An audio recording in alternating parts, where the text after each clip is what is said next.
So we're going to begin by, truth comes in funny places. I want to pick two guys who do not like Donald Trump. They don't like him at all. One guy on the left, one guy on the right.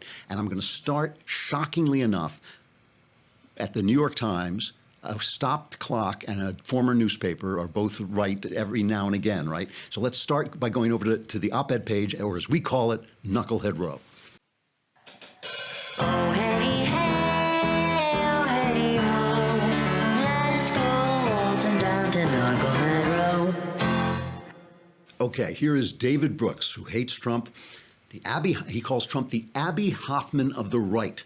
Is Donald Trump. Now, I don't know if you guys remember Abbie Hoffman, 1960s. He was what they called the yippies. They were even beyond the hippies.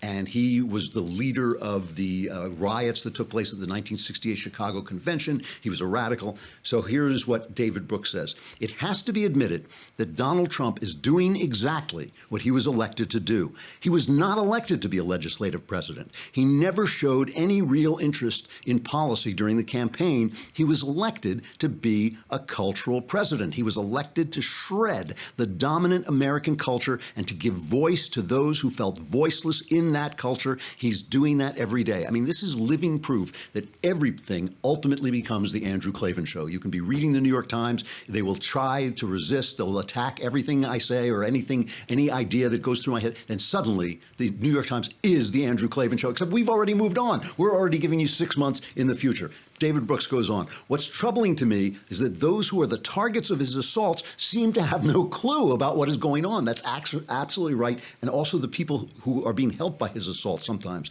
don't even know.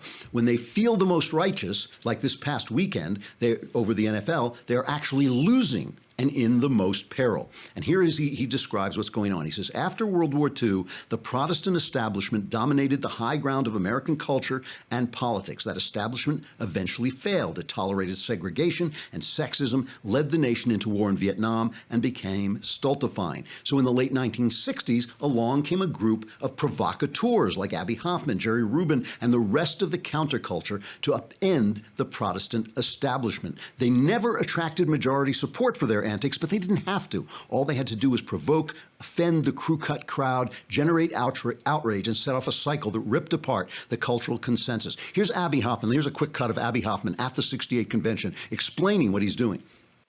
That's essentially what we're going to do is throw a lot of banana peels around Chicago and have the machine stumble. And when it stumbles, it gets into a policy of overkill, and it starts to devour itself. So the cops are going to turn on themselves? Or they'll at least, they'll be fighting other people in power. See, in Grand Central Station, they weren't just clubbing us long hairs, you see. They started to take on commuters, and people coming home from the opera, and mayor's officials who were wandering around, and FBI agents who were there in secret, disguised as hippies. They're all getting clubbed just like us.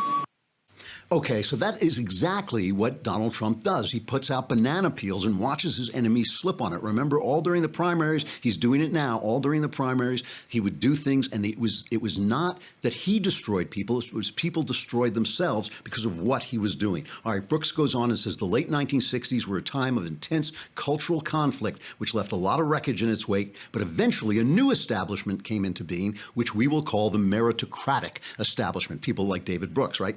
This establishment, too, has had its failures. It created an economy that benefits itself and leaves everybody else out. It led America into, he's talking about the elites now, he's talking about himself. It led America into war in Iraq and sent the working class off to fight it. It has developed its own brand of cultural snobbery. Its media, film, and music industries make members of the working class feel invisible and disrespected. Through David Brooks, through the medium of David Brooks, people who read the New York Times are now hearing the Andrew Klavan show.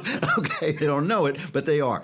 So in 2016, Brooks says, members of the outraged working class elected their own Abbie Hoffman as president. Trump is not good at much, but he is wickedly good at sticking his thumb in the eye of the educated elites. He doesn't have to build a new culture or even attract a majority. He just has to tear down the old one. And that's another thing I keep telling you, that we're in a place where things are falling apart. The gravity has left the room. All the furniture is floating around, and we don't know where it's going to come down. But think about it for a minute.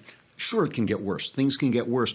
But it's so bad for Republicans. We were in this place where the GOP was doing what they call in baseball, losing comfortably. Our democracy was slipping away. Our independence was slipping away. Our federalist structure was all slipping away. And the right and the left were both sitting there. The Republicans were putting up John McCain for president. John McCain. They were putting up Mitt Romney. I mean, they were not putting up the people who represented anybody, not the right, not the intellectual right, and not the base right. Nothing. And so it was just all slipping away. It was all so easy, and destroying that culture, shaking up that culture, is a win for us. I'm going to